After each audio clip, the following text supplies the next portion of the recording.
That's not a comic book. Now that's a comic book. Alright, hi, welcome to New Comic Reviews. I'm Super 2 as always. You may see the lizard back there. He is enjoying the time out. Anyway, so, here is the first comic we're talking about this week. Been in a Spider-Man mood, like I mentioned, so I decided to pick up this issue that ties into the whole Secret Wars thing. So this is, in a lot of ways, doing what people have been, wishing for since, 2004, 2005 or so, when, basically it's just, Peter Parker settled down, married with Mary Jane, has a kid, and in a lot of ways, it's showing why maybe changing that from happening was a good idea. Don't get me wrong, the story is good, and it's nice to see Peter, happy. But at the same time, because of that responsibility, he's dealing with the reality of having a family, and that's, drastically, affecting his ability to be a superhero. So, it's not really taking sides, it's just showing the logical progression of what would have happened if Peter remained a superhero and was able to grow up and be a father and everything. And so there's this moment in the book where he has to choose to either help his family or help the Avengers. Not only growing up in the normal sense of getting, a family and whatever, but growing up in the sense of, not just being a street level hero anymore, of being a member of a team and being around some of the other big names of the Marvel Universe, not being off on his own. And so he chooses, like any man would, to go protect his family. And not that it would have really changed anything if he'd been fighting with the Avengers, but due to that choice, or not just due to that choice, but one of the side effects of that choice was he's able to save his family, but the Avengers fall, and the way it's presented, it looks like him fighting the villain with the Avengers wouldn't have mattered one way or another. So that's an interesting way to approach this, because in a lot of ways, Marvel is kind of saving its ass here. It's not defending the choice to have Peter Parker sell his marriage to the devil, but it is showing the problems with keeping Peter Parker growing into a normal, upstanding young man. And I'm trying to think of it. There aren't a ton of superheroes, and there definitely are not a lot of big name superheroes who have a wife and a child and still remain a successful superhero. I can think of a couple second stringers, but I can't think of many big names in the field. And so I think that might be kind of just an interesting look at that. And so he ultimately gives up being Spider-Man and he kills Venom in this book just to protect his family. And so it's really interesting look, and I don't know, it's something that's worth picking up. There are 2 more issues coming up of it, I guess, but honestly, I don't really think you need them. This is almost a complete story on its own. Obviously, they leave a villain open to see what Spider-Man does with that threat in mind, and so we'll see what goes on there. But yeah, this is almost a complete story. It could end here if they wanted to. Obviously it's not going to, so I'll probably be picking up the other issues of this. It's very interesting, worth picking up though.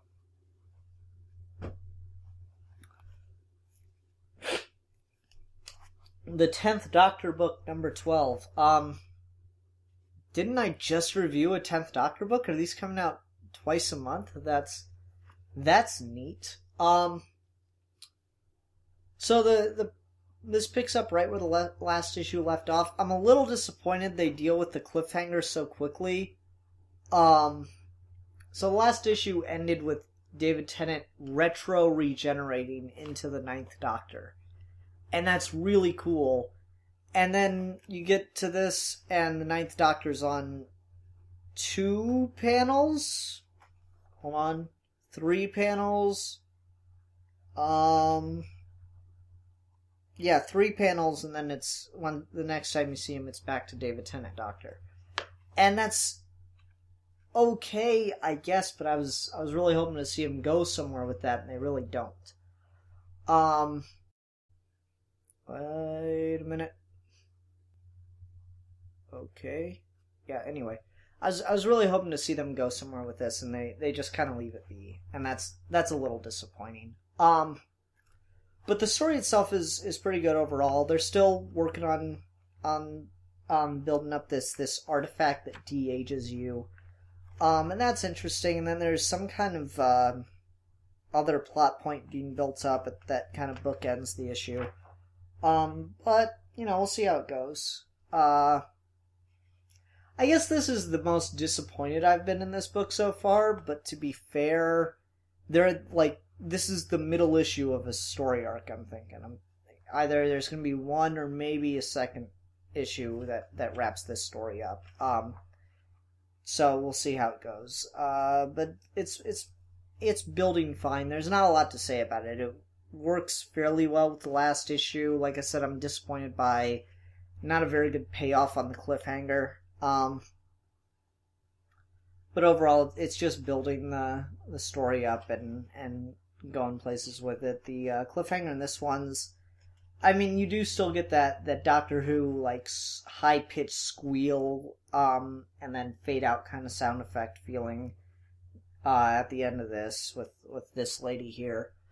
But it's nowhere near as good as the last issues, and to be fair, most of the issues they've been paying off these cliffhangers, and this is the first one where they haven't. So I don't know, not the best issue of this book so far, but it's still going, so that's cool. We'll see how it turns out.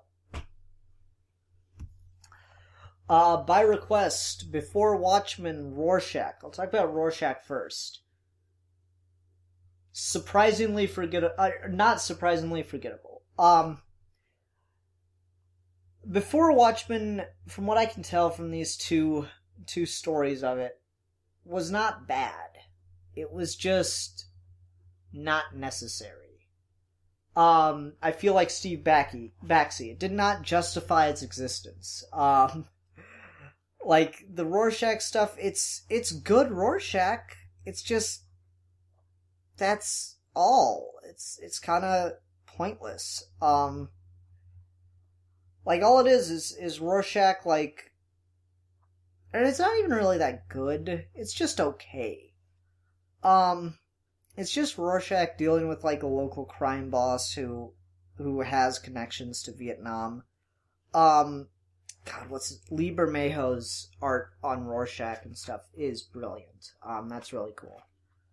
But I guess he and Azarella must be best friends or something. Yeah, it's really just Rorschach dealing with this local crime boss, and what I don't like about that is he's just screwing up left and right and completely lucking out of everything. He screws up and walks into a crime boss's trap, and he just lucks out that they decide to try to beat him to death, and that doesn't work. He just gets knocked out. And then he walks into the crime boss's club later in the issue, and they there's a pretty big brawl, but they're able to knock him out and then do the classic kind of 66 Batman thing of tying him up, and he's only able to get out of that because the crime boss decides to walk out on the streets in Rorschach's mask, and that gets him his ass kicked. And then a tiger that the crime boss has attacks some people. Attacks the captors, and so Rorschach's able to escape because of that. I don't know, it's disappointing. There's a serial killer subplot that I was hoping would get paid off better. It's seriously just handled in a couple paragraphs at the end of the book. It doesn't really go anywhere. So, like, the idea is it's the last time Rorschach makes a mistake, I guess. I don't know, it's just okay, and I think that's the worst thing that you can say about it is it's not good. It's not like good, it's just kind of there. And that's, if you're going to do before Watchmen, the only reason you do that is if you had a story to tell. This just feels... What are you doing?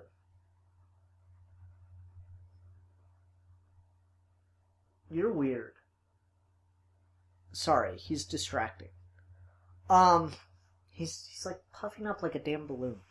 No, so it's just like if you're going to do before Watchmen, then you should have something to do with it. You should have like the best idea for each character before you did a prequel Watchmen book. And the ideas for Rorschach, it seriously just feels like it feels like I've been reading a Rorschach book for years, and this is just a filler story arc. And that's just disappointing. I don't know why you'd like touch Watchmen, which is, this holy grail of comic books, if you're not gonna have a brilliant story to tell with it. It's written like Rorschach. It feels like Rorschach. It does a good job capturing that character, but it just doesn't do anything special with the story, so it's just kind of meh. The comedian story, however, is really what this book is about. It's, probably a good 2/3 of the book, whereas the Rorschach stuff is, I don't know, I guess it's about half. The Rorschach stuff felt much shorter. There's the divide for you. The comedian stuff I liked a little bit more, just because it has a lot to do with Vietnam and everything that was wrong with that war, and it has some like fictional history with the comedian hanging out with the Kennedy brothers. And I mean, it's still not. It's still kind of just forgettable. It doesn't really go anywhere. It's better than the Rorschach stuff, though. I'll give it that much. But it's just kind of meh. Basically, it's just why the comedian was in Vietnam. It's weird that Dr. Manhattan never shows up in this story, because he, ended the war in Vietnam. I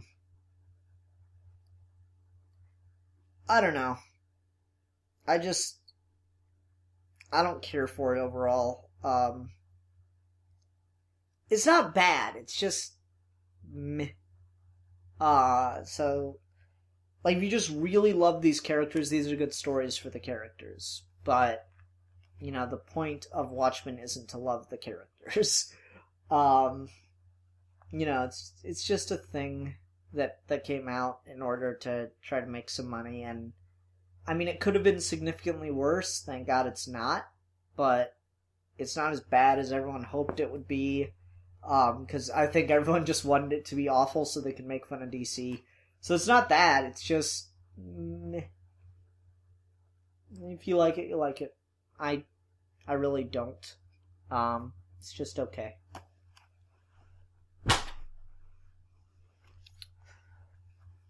Speaking of Alan Moore, whatever happened to the Man of Tomorrow? Excuse me while I take off the dust jacket.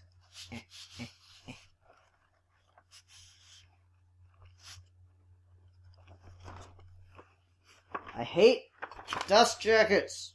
Meh. Disappointing hardcover. So, I gotta say, I'm not disappointed by this. I think I'm just a little spoiled. I've watched Justice League. I've seen the best story from this. And I think they pretty much got it. It's You know, it didn't have Jason Todd in it. Woo. He's not that important in that story. Alan Moore doesn't write a very good Wonder Woman based on this, I'll give him that much. I think I like the first thing more, the first issue or two issues where it's the historic last issue of Silver Age Superman, where he ends up, you know, fighting off Brainiac and Mxyzptlk and all that. That was better. Or not better, that was just, it was fresh to me, so I enjoyed it more. It's all good, though. Like, you can't review an Alan Moore book and say it's bad. It's just kinda like exactly what I read. I'm spoiled on it for, I guess, two reasons. One, I already knew the best story from it. And two, I've read Whatever Happened to the Cape Crusader, and that's better. Not only because I like Batman, not only because I like Neil Gaiman. That is just a damn good book. And so is this. It's just not Whatever Happened to the Cape Crusader.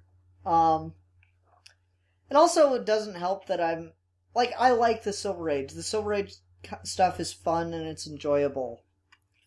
But it's not my thing. Like, when I think comic books, I don't think Silver Age comics. So, reading this, which is like a big tribute and send-off to the Silver Age of comics, it's just okay. I don't know, that's not true. It's good. It is good. It's just not for me. This is something that I imagine a lot of people who are big fans of classic Silver Age Superman would just break their hearts reading it and have the same reaction I do to Whatever Happened to the Cape Crusader. I just don't have that. I don't have that connection to Silver Age Superman. So what I'm reading is very good. The Swamp Thing issue, meh, it's okay. That one's just okay. But all of it's still fairly good on the whole. It's just not my thing. So yeah, there's not a lot for me to say about it. It's Whatever Happened to Tomorrow. It is a classic. If you love Silver Age Superman stuff, I don't know why you don't have this. Get it. If you're not a huge Superman fan, it is still worth reading just for its importance to comic books. Like, I can feel why it's important as I'm reading it. But if you're just wanting to read it, or if you're wondering about whether or not to read it to see if it's, like, you know, your thing, if you're not into Silver Age Superman, you're probably not going to like it that much.